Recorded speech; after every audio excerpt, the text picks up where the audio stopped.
linalak ko. Kaya nga. Yung aking Bible, may braille siya. Yung braille na kinakap. May braille. Yes. Ako.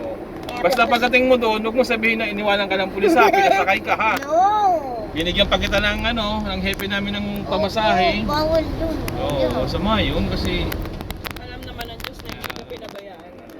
hindi ka na, gusto pa namin sana ilapit sa DSWD. Yung gusto niya, pamasahe na lang. Pwede naman yun. Galing na ako kapon dun, kuya. Sa DSWD, ano sabi sa'yo? Ano daw, hindi raw nagbibigay ng dito kung tiga Grabe ibang naman lugar. Alam mo kung bakit?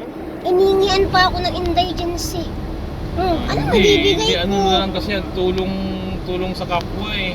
Anong ibibigay ko? Sabi ko kahit to pamasahe lang po, ma'am. Wala talaga kami mayabot nini. Pasensya na. Sino nakausap niyo doon? Baka naman mga empleyado lang, hindi yung pinaka-boss.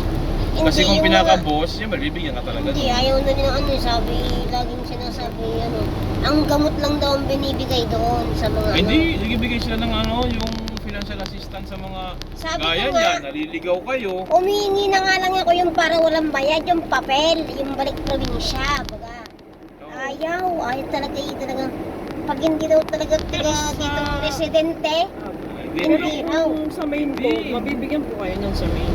Hindi naman kailangan maging residente para tumulong. Oo. Yung babae pa ay napakasungit. Sabi ko, ma'am, huwag po kayong magsungit. Ay, ako nahingi lang naman ho ng tulong. Sabi ko. Kaya sabi ko imbis na kayo ipagpapalain yan. Kaya, Lalo nyo pang inaano yung sarili nyo sa Diyos. nilalayo Sabi ko, Basta tayo, gumawa tayo ng mabuti sa kapwa, bawat araw, di ba? opo. Kaya pag ako'y nakakagawa ng kasalanan, Hindi agad natawad. inaawakan ko lagi ang Biblia ko kung nagbabasa na eh. Tama po yun. Pero paano po kayo nakakapag-cellphone? May talkback po yan. Talkback.